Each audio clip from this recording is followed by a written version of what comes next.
What a journey this plane had. What is up, everyone? Welcome back to another video today, and in this video we are doing the 51st installment of Retro Reviews. Today we're going to be reviewing my Aeroclassics 1:400 scale North Central Airlines Douglas DC-9-30. This model has had an incredible journey to get to me. A lot of fun things that it encountered, plenty of awesome places that it visited that no North Central plane in real life ever went to, well, at least with North Central colors anyway. And it had a fantastic time as far as I know, so we'll talk more about that in just a minute, but you can probably already put the pieces together judging by some of the clues that are provided on the screen. I picked up this model at the Airlines International Convention in Kansas City, not at the convention itself, but it was acquired during the convention, so I count this as part of my haul from the Airliners show. So go ahead and move the pin and the model out of the way. I had all my North Central and Republic planes set up for a little photo shoot, so I've just got them sitting just outside of the frame right now. So to start off with the box, as always, we have the Aeroclassics logo up here. There's a price tag. I'll get into detail on that in a minute. I've got a cutout so you can see the model inside. Douglas DC-9 at the bottom, 1:400 scale, and then the Douglas license disclaimer, license now owned by Boeing. Adult collectible model, not suitable for children under 14 years. Model produced in China. Aeroclassics, Douglas DC-9, and then the silhouette of the plane, or a little drawing of it. And then the website domain that has since been inactive, as far as I know. And there's the right side. And the back of the box with a DC-9 image. So that is all the box. And then we'll go ahead and bring the model into view. If you've watched my channel long enough, you'll know how much I love North Central Airlines, with them being a local service carrier out of the upper Midwest, and with them having a heavy presence at my hometown airport of Sioux Falls back in the day. It has become my favorite retro airline to cover, and it is kind of my goal now to get as many North Central planes as I possibly can, and we are getting there. There's, I think, like 2 left as I record this, and I do have one of them on the way. It will be in my collection by the time that I have this video posted. It's going out in December, so very excited to receive that. But in the meantime, we'll go ahead and take a look at this Aeroclassics release from 2007. Been sitting around a lot of places for a while, and then it just kind of vanished, and now is very hard to find, as with all North Central models. Starting off at the front, we've got the black nose, and then we have a little fleet number there, 921. We've got the gray anti-glare shield right there. It is black on some other North Central DC-9s that I've seen. My Net Models release has that. We have the cockpit windows, and there's the nose gear door and nose gear. L1 boarding door comes into view, and then we have the aqua blue and the deep blue cheat lines coming into view. North Central titles with this very futuristic 1950s-esque font, very reminiscent of the time that this aircraft comes from, so no surprise there. Overwing exits marked as well, and then the Pratt & Whitney engines right there, with no details included on it, just the engine itself. Then we have Herman the Duck on the tail, and the registration of November 9043 November. And then we have a little front profile of the aircraft. I always like to show it because it's really cool, especially with the black nose. Very distinguishable element of all these old aircraft from back in the day.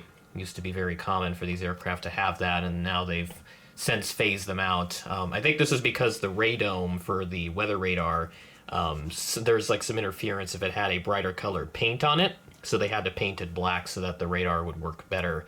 But as technology has improved, that has become unnecessary at this point, so that's why a lot of aircraft are now painted white. So there's the other side of the aircraft with a smaller R1 door over here, and again, the North Central titles, very nice.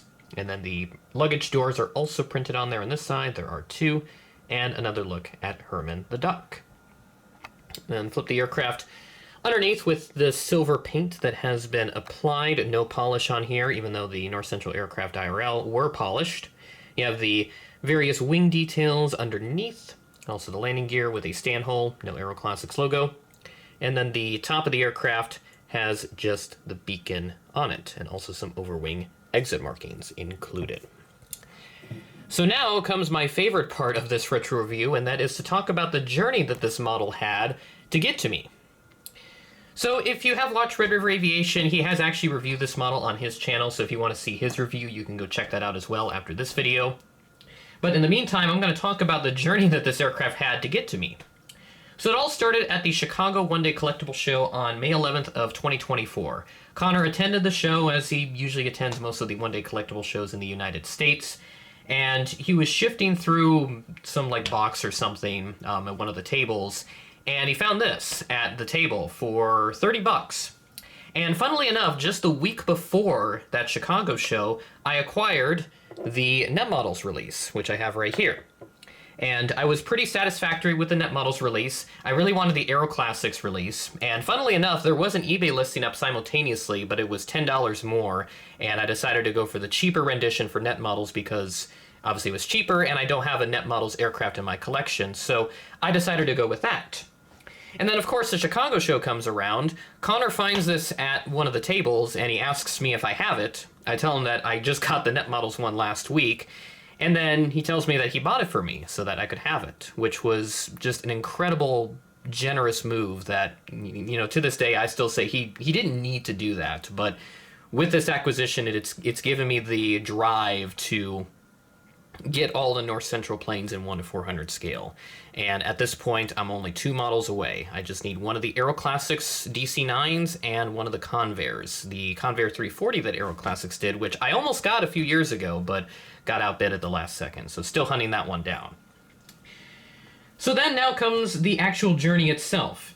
It flew Chicago O'Hare to DFW Tulsa on May 12th, so the next day, once the show ended. He took that route, got on an American 787 on the O'Hare to DFW segment, and then just a regular American plane back up to Tulsa. And then it resided at his place for the next few weeks whilst he continued to work on all the content that he does and all the other commitments that he's got going on. And then he embarked on his massive Europe trip this past summer in early June. So it all started on June 8th. He flew from Tulsa to St. Louis, and then from St. Louis to Newark, and then off to John F. Kennedy. He took public transportation in between. Then he flew to London Heathrow on a Virgin Atlantic A350-1000, and then from Heathrow to Amsterdam on a KLM-E2, and then to Helsinki on a Finnair A350, I think it was, if I remember right. That would be the case. And then another Finnair aircraft to Stockholm, Sweden. Lot Polish from Stockholm to Warsaw, and then a Lufthansa aircraft to Frankfurt, and another Lufthansa over to Barcelona, and then a Fifth Freedom flight that he took, a Singapore A350 between Barcelona and Milan, Italy.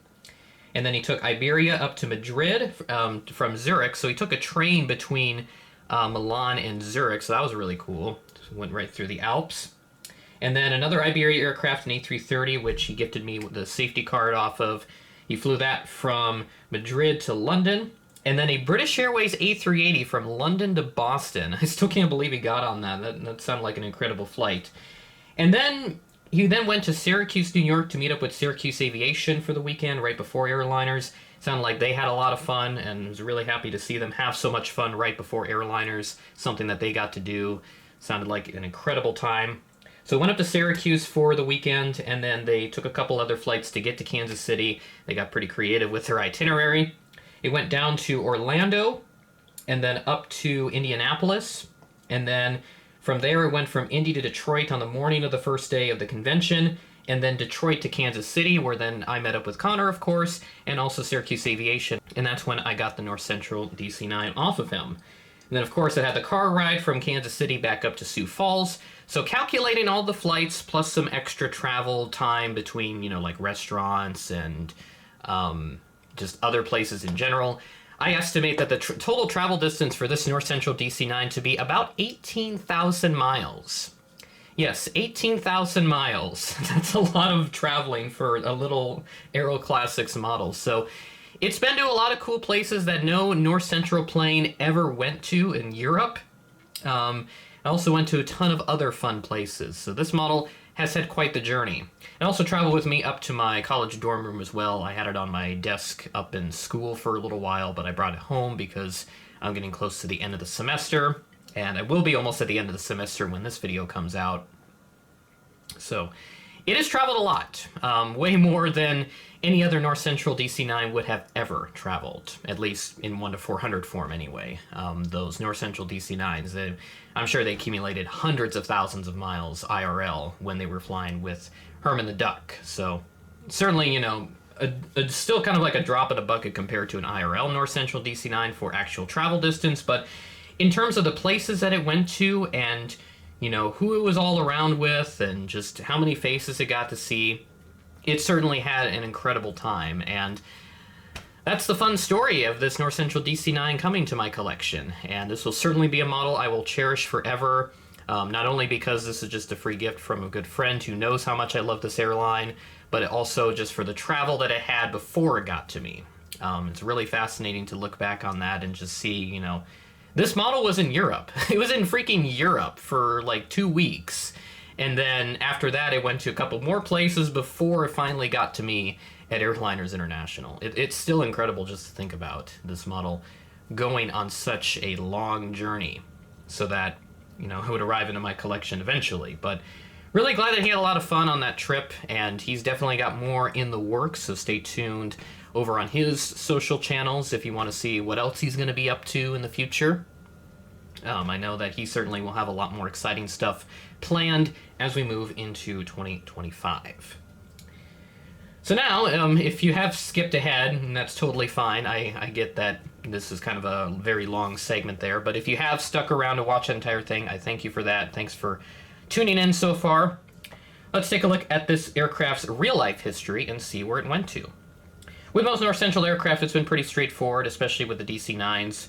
This first flew in around May of 1975, delivered to North Central that same month.